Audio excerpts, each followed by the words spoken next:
and the Celtics a winners. We welcome you to the Gruber Law Office's One Call That's All Sports Desk. Craig Deshawn and Steve Novak on board with you. And this was a tough one, boy. The Bucks, the energy was there, maybe its highest all season. Their efficiency was there, a great first half. And then that opening of the third quarter where Boston just threw a 12-0 punch Milwaukee's way, and you knew things were going to be different in that entire second half. Yeah, and it really is, I think, what makes the best teams so good is their ability to respond when they get down like that, go on runs. And to your point, that's exactly what we saw from Boston in that second half. To start that third quarter and go on that 12-0 run, to have guys step up and understand at halftime, look, we have to make our move. They've got the momentum. They just scored 69 points on us, and we've got to do something. And then to have the ability, not to just talk about it, to come out and have enough weapons to be able to come out and make a run like that. It really was the absolute difference in the game, especially when you score that many points, you have that momentum in the first half.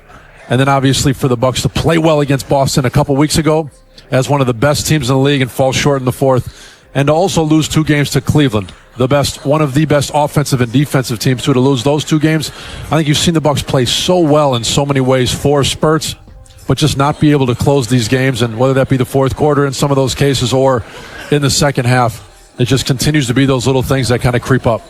Well, game after game, you knew that a win would go a long way. This would be even more special, but certainly not the case as we take a look at our Habish, and Rotier numbers that work here in this one. And we're going to look at the three-pointers. You knew Boston was going to come in here and attempt about 50 a game, and they did, but it's just a tale of each half. The Celtics, 11 of 29, then 8 of 21. The Bucks were looking good in that first, 10 of 17, only 3 in the second half. And the 3-ball, it's a major weapon. Boston uses it just about as well as anybody, if not the best. And like you said, they're shooting 51 threes per game. They're getting 46% of their points from three-pointers, which is the highest percentage in the league. And so tonight, to look and to see that Tatum has 4, Pritchard off the bench has 5 again, another game of 5+ threes, Holiday and White with 3, and Horford with 2. You realize those are the guys that are all on the court at the same time, sometimes together. And it does. It makes defense easy for us to talk about up here. Hey, take them off the line. Hey, make sure they don't have space. But the ability of those guys to get to the rack and to drive by their guys, someone has to come over and help so they don't get just a free, easy layup. And when they do, they just continue to trust that ball movement with Boston. And I think you're seeing that is what makes them so dangerous. How many weapons they have to shoot that thing and score the ball in isolation. That combo makes them really tough to guard. Yeah, it is really tough defensively to keep up with that, no question about it. And the Bucks, speaking of the scoring, they had 69 first half points, only 38 in that second half, only 15 in the third quarter, where Boston mounted that comeback to take their first lead of the ball game here. Well, Tatum, as I mentioned, the Bucks really defensively did a nice job against him in the first half. They allowed to only 8 points. Their defense really shined in that one, but he proved why he's a world champion. 23 points in that second half alone.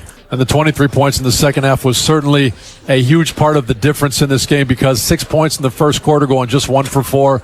At halftime, he has 8 points, and you're looking, going, hey, look, our guy Ajax is doing a great job. It wasn't just him, but just good activity on it, keeping him uncomfortable, forcing someone else to beat you. But 8 points in the first half, you look up and he finishes with 31 points. Those 23 were huge, because this is the star of this team, even though they've got so many guys, and they're looking to him. They need him to make shots. They found him. He delivered, and there is no doubt about it.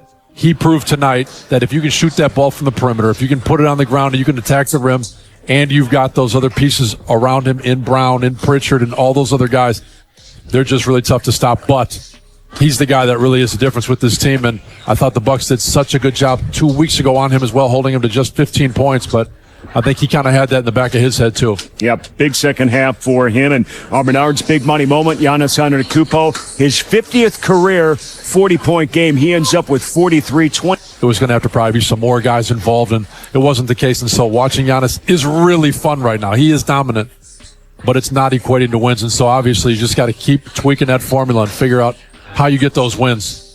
All right, 113-107, our final score, Boston over Milwaukee. The record now in the first, a big deficit.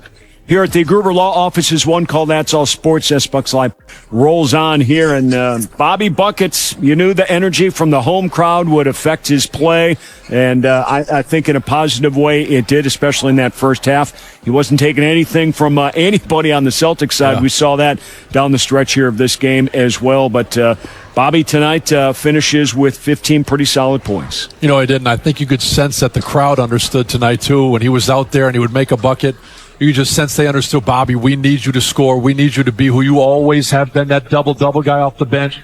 And just wanting him to be that difference maker, which, you know, we look back to that game when Giannis was out and he stepped into that starting lineup and showed just how good he is. Yes, he comes off the bench, but it has to be, I think, you have to be reminded sometimes. He can have a 21-point, 18-rebound game sometimes. And so with that bench role for him, no, it's not going to be 21 and 18. It's some fewer minutes, those starter minutes, and Giannis is going to get those shots sometimes, but you know, Bobby just coming out there with that grit is going to continue to be so important because he's the leader of that bench mob, and he's not the only guy. There's other guys that are coming off that bench that are going to be playing with him, like AJ, like Rollins. You saw Rollins make some big-time defensive plays tonight, and the crowd gave him a big ovation for a couple of his blocks. And so I just think Bobby has to keep understanding he really is the guy that sets that bench tone. Giannis and Dame obviously set that starter tone, and Bobby's doing a good job.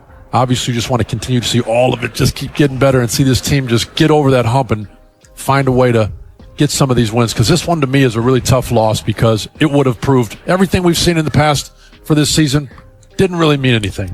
They beat the Boston Celtics, one of the best teams and former champs from last year, and they just came up short. I think you felt that way after what you saw in the first half. Yeah. And if their record is true to who they are right now, if they really do have the 8 losses that are on the record, then you just have to slowly make your way back. And maybe we saw that first half action. Now time to make it 3 quarters and then 4 quarters. But we'll see what happens here. AJ Green, another young developing player for Milwaukee.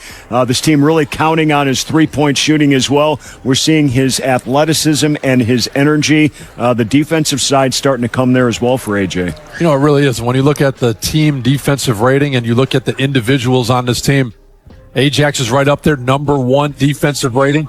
Our guy, AJ Green, is right underneath him as the best defensive rating on this team. It's because he's playing with grit. He's in the right spots. And he's a better defender than I think people think. Look at him get on the ground and make those plays. I think he understands, I want to stay on the court. If I can stay on the court with all of the other things, I can do that. I can come off, I can bang down shots, I can be who I am most valuable to this team as a 3-point shooter. But if he can play defense, if he can get loose balls, if he can be scrappy as every other guy out there, and I think a lot of times led by Ajax, just that grittiness and that willingness to just throw yourself out there sometimes. AJ's been playing like that too, and it's been really good to see because that is what we've needed to see. Doc has trusted that bench. He's got Rollins out there. He's got Ajax in the starting lineup. He's got AJ making shots and making plays like that. And I think it's a great response to Giannis's comments after the Knicks game when he said, we competed in the last 2 games, but tonight against New York, we did not compete. And now against Boston, it feels like they're scrapping. They're competing. They're right there. But again, when you don't get the wins, it doesn't mean too much. And so Giannis not going to be very happy. We saw an interesting show within the game between Giannis and Brown here at various times early and then again late. I don't know how we put a script to this all the way, but I think it could have been worse. Let's just put it that way. Yes, for sure. But you just got to like within the game, you see how hard some guys are going. They're battling with one another. You see Giannis kind of turn that left shoulder, look down and say, all right, you're flopping. A little bit soft, making sure you're okay. Hey, I'll shake your hand. No, I'm just joking. Look, he's got kids. He's got dad jokes. It didn't look like Brown was very entertained, but then look at the hard foul that Brown takes. And Giannis looking like, all right, I was being kind of friendly with you. I tried to give you the fake handshake. Didn't seem like you were entertained, and all of a sudden it's a flagrant 1 foul about a quarter and a half later that he's going like that. So once that happened, I think you kind of thought back to, is he mad about the fake handshake? I mean, people have done that to me in the past, and I didn't flagrant foul the guy. What's wrong with Brown? He didn't have to go and hit him like that, I thought. Come on, Krager. Jeez. He just gave him a fake handshake. I really don't know what to make of that, the whole scenario there today. But let's face it, this is what keeps you watching these basketball games beginning to end, little battles, little physical battles, and there's really nothing wrong with that. Certainly you don't want to see anybody get hurt through them all, and I think these guys are taking care of each other. But little gamesmanship is all part of it too. So that makes it fun.